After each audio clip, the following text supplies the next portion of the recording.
Yo tout le monde, j'espère que vous allez tous très bien. Aujourd'hui, épisode 7 pour réussir dans le trading en partant de zéro. Je vais d'abord vous présenter du coup le résultat de mon backtest parce que j'ai arrêté mon backtest support résistance plus la moyenne mobile 200. Et je vais vous parler du coup qu'est-ce que je fais maintenant. Donc je vais vous expliquer ça pour vous dire en fait je vais vous spoiler. J'apprends autre chose, j'apprends des choses plus complexes parce que si vous avez vu mes dernières vidéos, vous savez que j'ai une remise en question. Je me suis dit que 90% des traders ne sont pas rentables. Donc si je fais comme 90% des traders, je serai pas rentable moi aussi tout simplement. Je vais vous montrer mon journal de trading pour le backtest.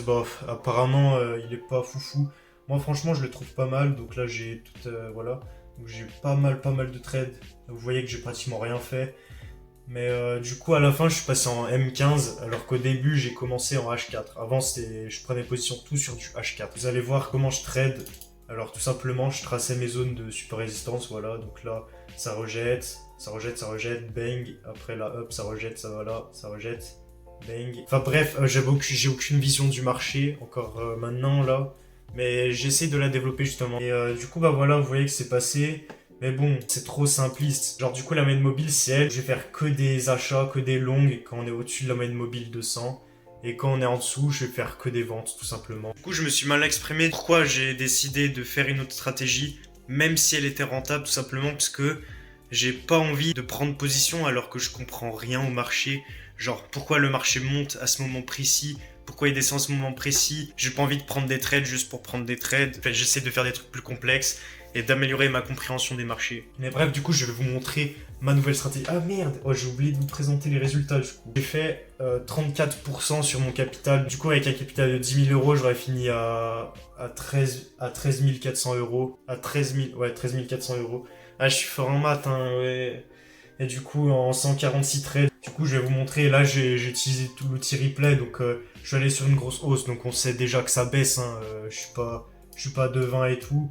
Mais bref, là déjà, on peut voir quoi? On peut voir qu'en vrai, on a une grosse mèche, une grosse prise de liquidité, une bougie manipulatrice, je crois que ça s'appelle. Genre, ça, c'est une bougie d'institution, genre d'une grosse banque et tout. Après, je veux pas dire de conneries, hein, je connais pas du tout. Mais bref, du coup, quand on va en 1 heure, on voit bang, là on va chercher la liquidité du haut avec la grosse hausse. Et ensuite, on a une grosse baisse. La dernière mèche, elle vient casser notre structure. Du coup, on a ce qu'on appelle un boss, donc break-off structure. C'est aussi une zone de liquidité parce que ça touche 2 fois, donc il y a pas mal de gens, ils vont se placer.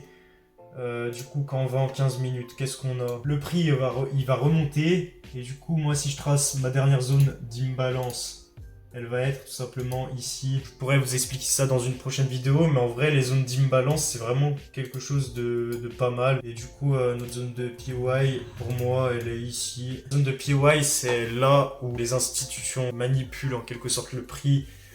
Là, on peut voir qu'ils ont fait monter à bloc, et là, ils ont fait descendre à bloc. Du coup, ils ont laissé des positions perdantes là-haut. Mais bref, ils manipulent pas le prix, c'est un mauvais terme et tout. Mais bref, je connais pas encore grand chose. Dès que notre zone d'imbalance va être comblée, donc là-bas, on va rentrer en position de short. Je sais pas du tout si ça va passer, hein. De toute façon, je suis vraiment nul. Je suis vraiment nul de chez nul pour l'instant. Est-ce que ça passe? Ok, on est rentré en position. Est-ce que ça passe? Si ça passe, je suis vraiment chaud parce que je savais même pas. Je sais pas, là on a peut-être une distribution, tout ça. Ah oui, je vais prendre un ratio de 1 sur 5. Je vais aller chercher 5% au début. Ouais, donc voilà, c'est passé. J'ai un ratio de 5. Attendez, je vous ai même pas présenté Wyckoff du coup. Donc on va aller sur mon écran, je vais vous montrer ça. Du coup, d'après moi, là, il y a une belle distribution. Donc on va retourner hop, en mode replay pour essayer de voir ça. Donc je suis vraiment nul encore. Voilà, c'est normal, faut bien progresser tout ça. Donc qu'est-ce qu'on a? Donc là j'ai ma petite feuille, je vais regarder ça. Pour moi on a le PSI ici. Notre BC il est ici. En dessous, là c'est notre AR. Ici c'est notre ST. Du coup là c'est notre UT. Donc notre UT, il vient casser notre BC par le haut. Et il vient casser notre AR par le bas. Donc le principal c'est que l'UT vienne casser l'AR. L'AR il est là. Il se fait casser par l'UT ici comme vous pouvez voir. Du coup, ça veut dire que la distribution est validée. Donc là, on peut voir qu'il a été cassé. Là, le plus bas, il a été cassé. Du coup, qu'est-ce qu'on va chercher? Oh, je suis content, putain. Première fois, je trouve... Enfin non, deuxième fois, je trouve une distribution.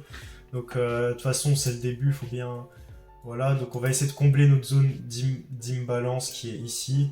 Voilà, je vais la mettre comme ça. Et notre POI pour moi. Voilà, je mets mon POI comme ça, si ça passe par contre. Du coup, on va rentrer au comblement de l'imbalance.